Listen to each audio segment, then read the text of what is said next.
Trugare Eri de Major Hall à Trugare et au Pédoden, des Abamans. Merci pour cette invitation à présenter l'ouvrage que j'ai co-dirigé avec Romain Pasquier sur l'Union démocratique bretonne, un parti autonomiste dans un État unitaire. Donc, avant de commencer, je souhaite excuser Romain Pasquier pour son absence. Il aurait souhaité être ici, mais bon, ça fait déjà de longues dates qu'il a annoncé qu'il avait un empêchement juste au même moment. Donc, il vous envoie malgré tout toutes ses excuses et ses meilleurs vœux d'amitié, ses salutations pour les 50 ans de l'UDB. Donc, il vous souhaite bon anniversaire et bonne continuation. Donc, quel était notre projet à Romain et à moi? Donc, déjà, nous avions réellement deux projets. Déjà, faire un bilan universitaire de recherche, de 50 ans d'histoire de l'UDB, pour comprendre un peu ce que les chercheurs avaient à dire sur l'UDB. Et surtout, en fait, il s'est révélé que ce projet était celui de réunir toute une histoire éparpillée. Parce qu'en gros, on est parti du principe qu'il y avait deux contributeurs essentiels à l'histoire de l'UDB, donc Michel Nicolas et Jean-Jacques Monnier, mais qu'en dehors, il n'y avait pas eu grand-chose officiellement, clairement consacré à l'histoire de l'UDB. Donc on a commencé vraiment par un appel à communication avec l'idée de susciter des propositions de gens qui travaillent sur autre chose, qui travaillent sur la régionalisation en Bretagne, qui travaillent sur les écologistes en Bretagne, qui travaillent sur les réseaux socialistes en Bretagne, etc. Et les amener à nous expliquer dans quelle mesure ils ont rencontré l'UDB dans leurs recherches, qu'est-ce que ça a donné, qu'est-ce qu'ils ont découvert, etc. Parce qu'on remarquait que quand même, si on veut faire l'histoire du dernier demi-siècle de l'histoire de la Bretagne, il y a une source qui est incontournable, c'est le peuple breton. Quelle autre source permet tout au long de 50 années de suivre les tribulations d'une Bretagne qui se réveille, qui s'affirme, etc. C'est vraiment le peuple breton qui est un cas unique dans l'histoire de la Bretagne d'une publication politique qui, avec détermination, a réussi à continuer. Bravo, a réussi à connaître. C'est vraiment incroyable pour avoir animé aussi des revues. C'est vraiment tenir 50 ans, c'est exceptionnel, quoi. Donc, on a cette source pour faire l'histoire de la Bretagne, l'histoire de l'UDB, comme l'a démontré Jean-Jacques Monnier.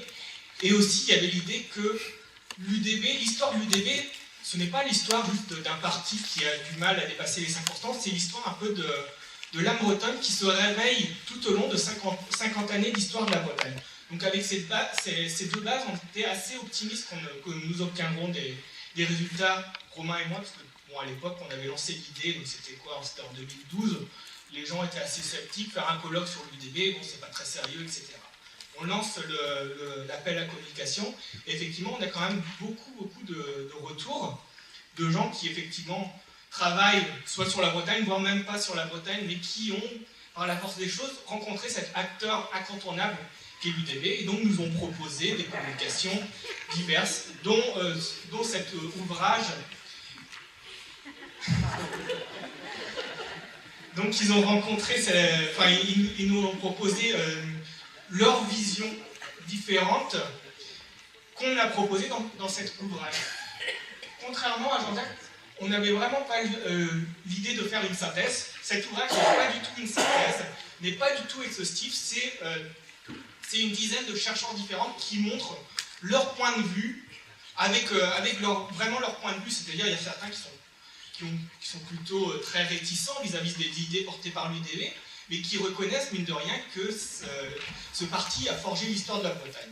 Donc voilà déjà une contribution, je pense, intéressante à l'histoire de l'UDB, c'est-à-dire d'une dizaine de chercheurs qui autrement jamais n'auraient publié sur l'UDB, mais qui ont été un peu forcés là, par ce colloque à faire valoir un peu leur vision des choses.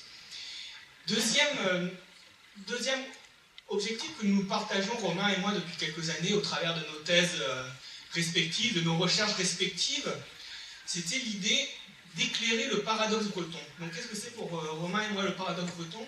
C'est l'idée qu'en Bretagne, il y a une identité forte, il y a une revendication de plus en plus assumée, il faut un statut pour la Bretagne, qu'il faut une reconnaissance officielle des langues de Bretagne, de la culture de Bretagne, qu'il faut assumer l'identité, bref, qu'il y a un peuple breton, mais que le parti qui, avec le plus de détermination, le plus de constance et le plus de cohérence à porter ses idées, arrive difficilement à dépasser le seuil électoral qui lui permettrait d'être autonome dans le champ politique breton. C'est vraiment une exception au niveau de l'Europe, parce que quand on regarde toutes les autres régions en Europe similaires à la Bretagne, tous ont un parti politique, voire 2 ou 3, qui ont une autonomie politique forte. On regarde bien entendu l'Écosse ou la Catalogne, mais même la Corse, la Galice ou le Pays de Galles, tous ont des partis qui, mine de rien, arrivent à dépasser les 10%, voire les 20%, voire les 30%, voire l'Écosse ou la Catalogne ou le Pays Basque, ils en sont même beaucoup plus loin que ça, vu qu'ils sont majoritaires dans leur territoire respectif. Et donc, je ne sais pas si j'ai le temps, mais on a dégagé 6 hypothèses avec Romain qui permettraient un peu d'éclaircir ce paradoxe breton, qui ne font pas forcément le tour de la question, mais qu'on a essayé de synthétiser à l'issue de ce colloque dans la conclusion. Donc, je vous renvoie à la conclusion. Donc, la première hypothèse, c'est ce qu'on a appelé la doxa nationale française, c'est-à-dire l'idée qu'en France, une doxa qui affirme la République française une et indivisible s'est tellement imposée dans l'ensemble de l'espace intellectuel français qu'il est devenu quasiment illégitime, très difficile de proposer un discours alternatif qui serait celui d'une France plurielle de ses territoires, plurielle de sa culture. Donc ça a été déjà un obstacle qui est celui, en gros, mine de rien, du succès très fort du projet national français qui est incomparable à ce qu'on peut trouver dans d'autres États, et je ne parle pas d'États-nations, dans d'autres États de l'Europe et même du monde.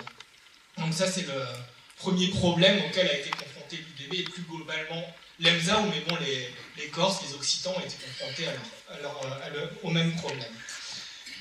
Deuxième problème, deuxième élément, qui a été très largement discuté par Romain Pasquier dans son dernier livre, c'est l'idée que, très globalement, il n'y a pas de conflit identitaire en Bretagne, au sens où, à 90%, les Bretons se sentent,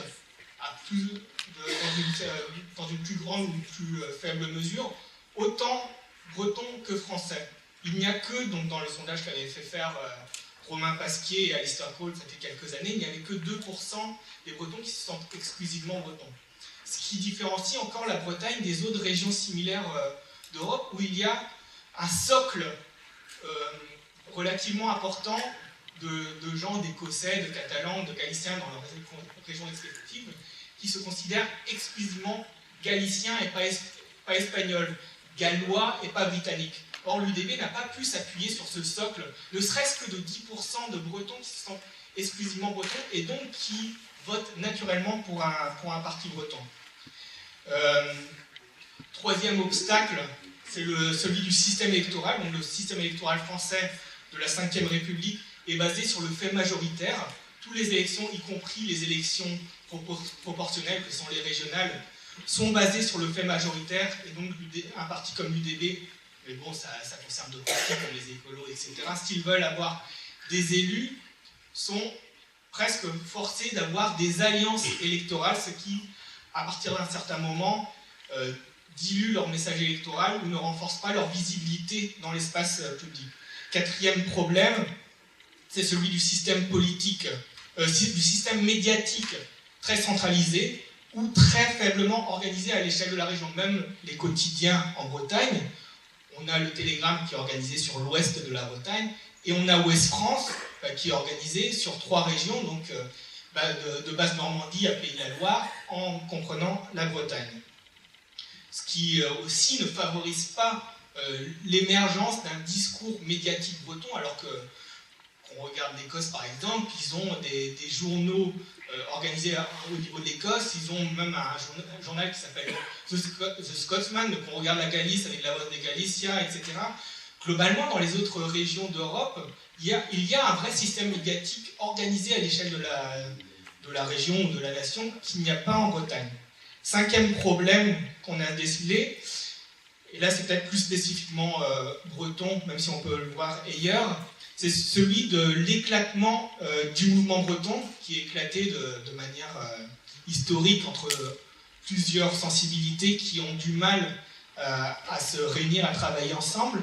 Et aussi, donc, et c'est lié, on a un mouvement culturel breton très fort, donc sur la langue, sur les danses, sur la musique, etc., mais qui est très faiblement politisé. Ce n'est pas du tout, alors qu'on aurait pu le penser, alors que c'est le cas dans d'autres régions, ce n'est pas du tout un sas d'entrée vers un militantisme politique autonomiste comme l'UDB.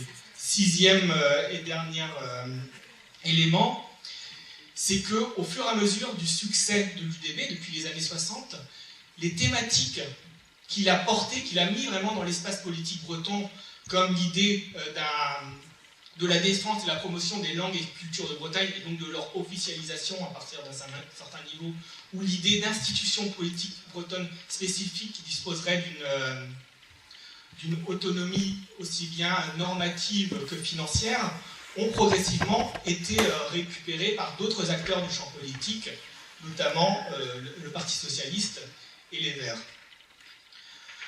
Donc, au final, est-ce que le statut actuel de l'UDB, de parti minoritaire en Bretagne, est inéluctable? Bien entendu que non. En politique, nous le savons très bien, l'histoire n'est jamais écrite. En plus, l'atmosphère, ce qui se passe actuellement en Bretagne et en Europe incite plutôt à un certain optimisme. D'une part, donc, il y a une atmosphère européenne qui voit une vague de revendications territoriales comme il n'y en avait jamais eu, au moins depuis la fin des années 60, début des années 70, donc avec les projets de référendum, avec le référendum qui va avoir lieu en Écosse, mais aussi un référendum non officiel en Catalogne, ou encore le référendum non officiel en Vénétie, etc. Donc il y a une atmosphère qui se répercute en Bretagne, notamment. La répercussion la plus visible a été les bonnets rouges, et la remise au cœur du débat politique du slogan « Vivre, décider et travailler au pays », que certains acteurs des bonnets rouges ont un peu oublié rapidement que c'est un slogan qui existe depuis les années 70, qui a été porté de manière constante par l'UDB depuis, mais qui a été aussi porté par le PSU, la CFDT, etc. Et mine de rien, les bonnets rouges ont malgré tout réussi à porter dans le débat public actuel, au centre du débat public actuel, et ça c'est intéressant, des thématiques que l'UDB défend depuis très longtemps, donc la ratification de la charte européenne des langues régionales, d'une part, même si on n'entend plus parler depuis janvier, mais ça reste encore à l'ordre du jour, et la question d'une assemblée bretonne qui réunirait les 5 départements, et qui aurait un pouvoir normatif. Et donc ces revendications ne sont plus portées de manière périphérique, mais sont portées aujourd'hui par des acteurs aussi centraux que sont Jean-Yves Le Drian et Jean-Jacques Urvoas. Donc, et là je m'associe à Romain, vu qu'on a quand même élaboré ce passage ensemble, je m'associe pour souhaiter à l'UDB de récolter enfin les fruits de tous les graines qu'ils ont plantées depuis 50 ans, parce que mine de rien, ce qu'on voit germer aujourd'hui, ce sont des graines qui ont été plantées par 2-3 générations de militants de l'UDB depuis les années 60. Donc espérons que cette fois, ceux qui ont planté les graines en récoltent aussi les fruits. Et donc Romain Pasquier et moi, nous souhaitons des Isabelle Awen dans l'UDB, à Calondoa, des Vidar Stormou, à Jom d'Arena et dans